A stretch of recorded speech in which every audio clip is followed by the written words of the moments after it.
Thank you for joining me on the drive today. It's a relatively new thing that I've started to do, as some of you know, and it's all thanks to Cyrus, my colleague, and it was his idea that we should do something like this. And you know what? I'm always happy to talk to you guys, and as some people will say, I'm just always happy to talk. Now, just got back from the Geneva Motor Show, so there was certainly plenty there that got me excited. You know, it's nice to go to a global motor show and have so much that's relevant to our market for a change, and not just, you know, pretty cars that we are never going to get. And so I have to say that Geneva definitely excited me this time. There's plenty there. But, you know, before I get into all of that, I think it's pertinent to jump into something else. Now, you may be wondering what car I'm driving. It is the new updated S-Class, the S350D. This is the diesel. And before I get into the car or any details, let me welcome a guest who's joining me right now on the drive. So, a quick unlock of the doors, and here he comes. Well, hello. Hi there. How are you? Good, good. Actually, excellent. I'm sure you're happy Really to get nice. out of the warm outside and into the nice cold environment of this car. Of course. It's a special car, and of course my guest is a special guest. This is, for those of you who haven't recognized him already, Roland Folger, who heads up Mercedes, and so it's only fitting we're in the new S-Class with him. Now, let me quickly... Although I'm not in my favorite seat, actually. I have to You're say. not in your... I'm in my favorite seat, even though the S-Class, I know it's supposed to be the one back there. But yeah, I mean, I can't help myself. I always have to be up front. Now, I have to ask you straight off. S-Class, flagship, you know, everybody gets the importance or the relevance of this car when it comes to your global portfolio. In the Indian context, people always roll their eyes and say, hey, anything that costs over a crore, you know, how many are you going to really sell? Why does it still hold that special value and that position for you even in India? Well, especially, I would say, if in India, people associate really the brand Mercedes with cars like the S-Class. So there is an emotional attachment to the car that you don't find with such an explicit, in such an explicit way in any of the other cars. Right. And it has been our tradition as well to always introduce new technologies, safety related, comfort related especially, or even environmentally related with the S-Class for several reasons. And people have been gotten very much used to that, so hence therefore the expectation always that this is not only leading in a sense of being the most sumptuous car and the most comfortable car, but also the car which we use to bring in new innovations. And case in point, this time it was actually our Bharat Stage 6 engine that we brought for the very first time in India, and that is able to run on Bharat Stage 4. In fact, I was going to ask you that straight off, so I'm glad you went there. Why was that important? I mean, you could have always brought it in, you know, in 2020 or 2019 even. Why was it important to launch it now? Well, it was important for us to not now specifically. We said we wanted to do it as quickly as possible. That was always our target. So when we heard the announcement came through that by 1st of April 2017 our Bharat Stage 4 fuel would be mandatorily available all throughout India, then that was for us the biggest actually signboard out there that suddenly started flashing, where we said, okay, now that we know we can get diesel in the country with a sulfur content of less than 50 ppm. Now we stand a chance, if we can do it right, to basically combine these two things that everybody else says is physically impossible.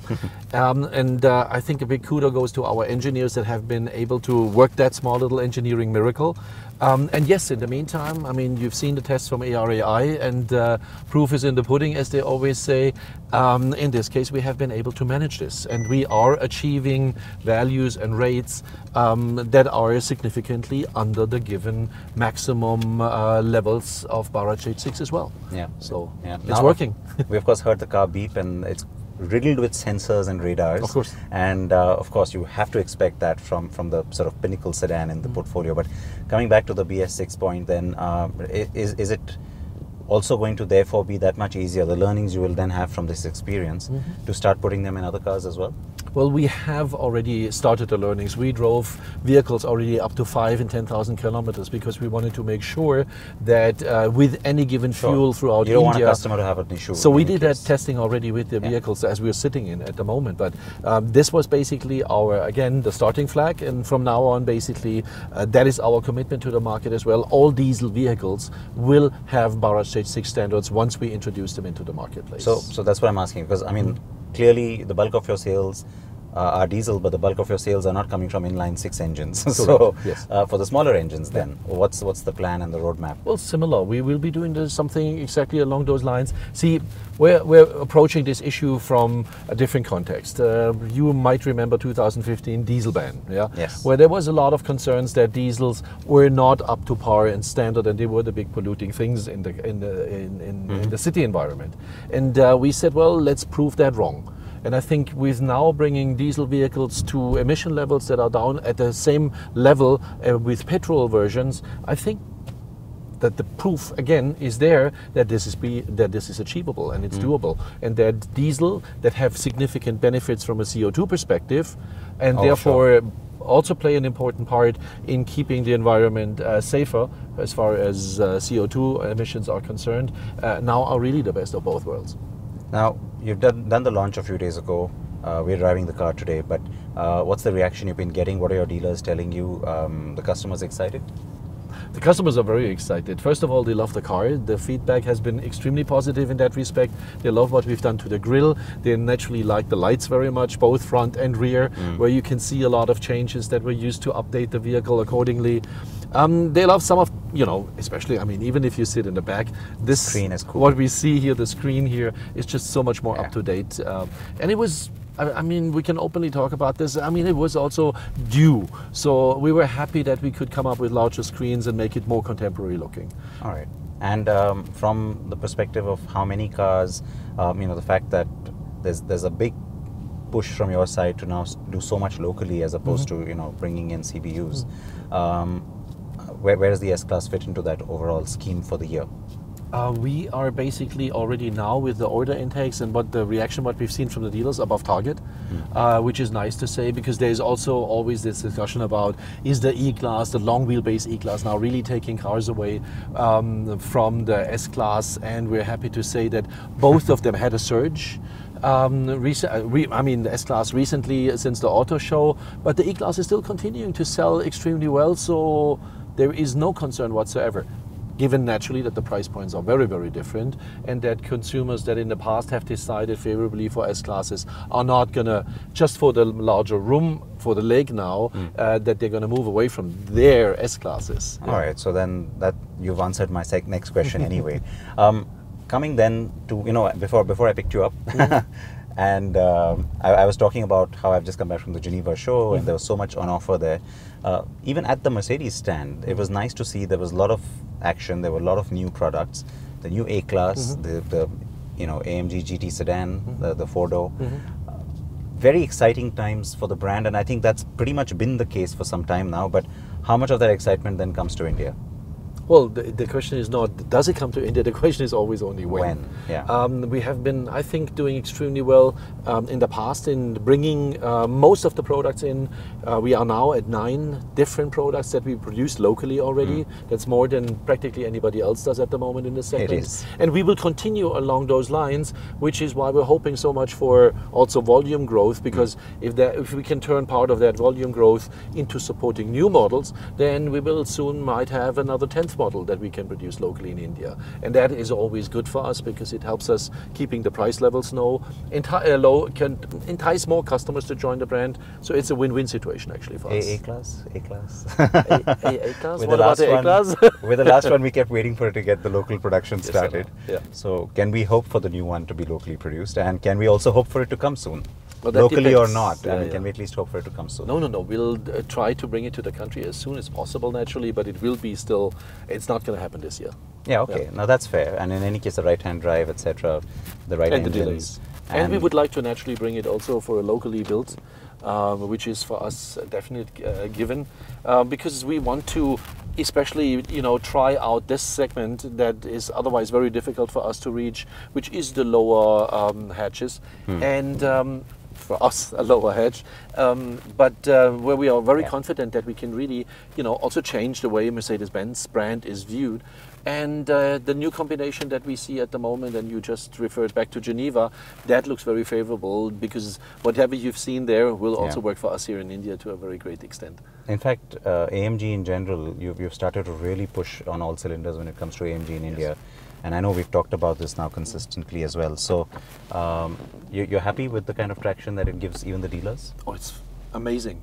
I mean, that was one of the reasons why just recently, towards the end of 2017, we opened up 2 more additional so-called AMG performance centers. We're now at 7. So that means even if you compare us to other high-end luxury sports brands, we are way beyond everybody out there as far as reaching out to customers is concerned. Of course, we have the advantage of having already the other Mercedes-Benz brands involved in that as well, as far as service is concerned. But we have just recently also launched, for instance, the first service-specific AMG service base, and that seems to be working extremely well. So yes, on the one hand we're experimenting a little bit, but what we see especially with AMG at the moment is it's working extremely well in an Indian context. Okay, now I of course would have lots more questions for you, as I always do, but we've reached our destination, and I need to let you go, I know, because your team would be very upset if I hijacked you any longer. So thank you for doing this. No, it's always a pleasure. And but it was nice doing it in such an environment, actually. Yeah, and this one especially is nice, and you know, it doesn't get better than this when you're moving, I think. So you do call it the best car, I know. So thank you for sharing the car with me initially, and then of course your time. Absolutely. It was fun as usual, and let's do some more interviews in cars, okay? I look forward to that, always. Bye-bye. And lots of new cars as well. Yes, we do. Thanks so much. Take care. Bye-bye. All right, so lots of excitement expected from Mercedes. Now, are you surprised to hear that, given how aggressive the brand has been of late?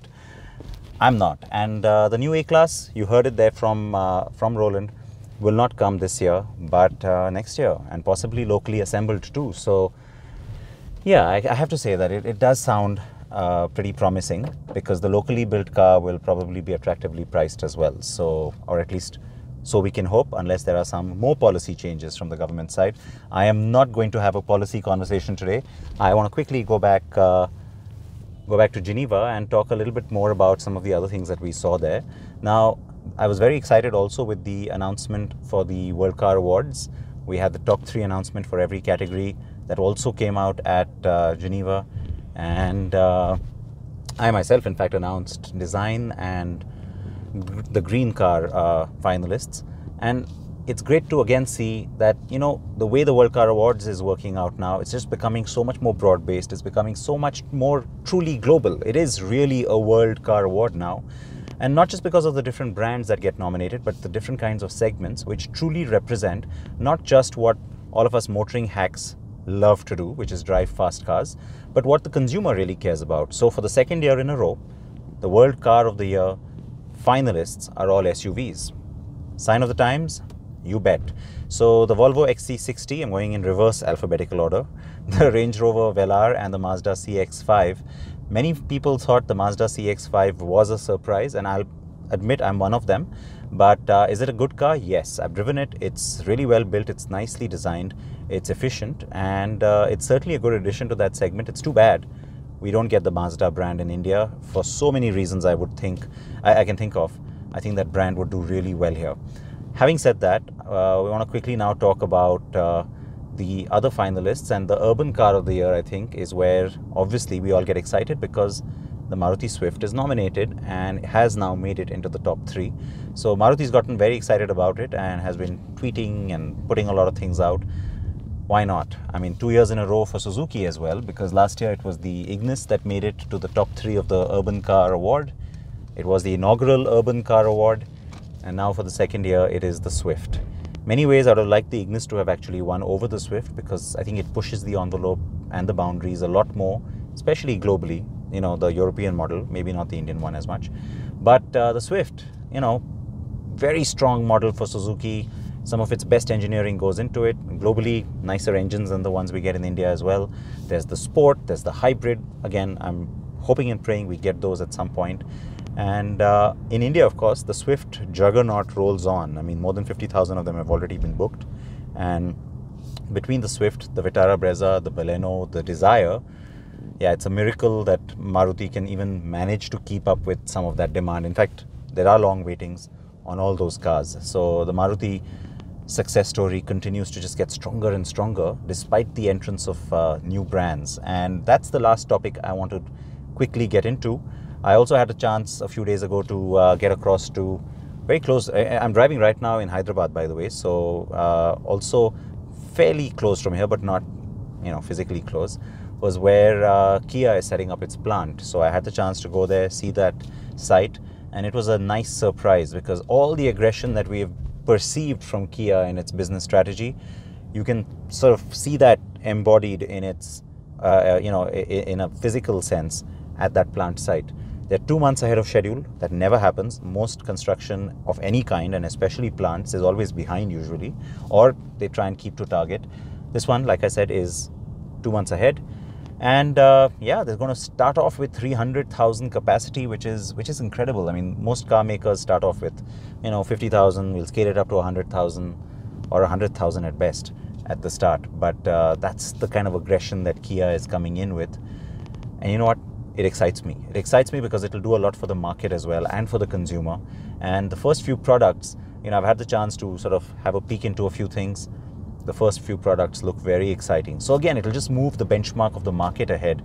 And that's the part that gets me happy because it's great for all of you and me. And so, yeah, Kia, looking forward to it. It's still far away, but the good part is that between now and sometime this year,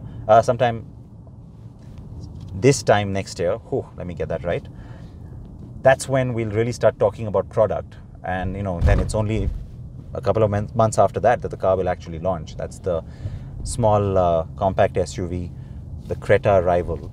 And in the meanwhile, the good part is that we'll continue to get more information on Kia, and especially for all of you who are also very curious, just like I am, about, you know, what this brand represents, what it means, what it stands for, what its products are all about, what kind of technology it plays with.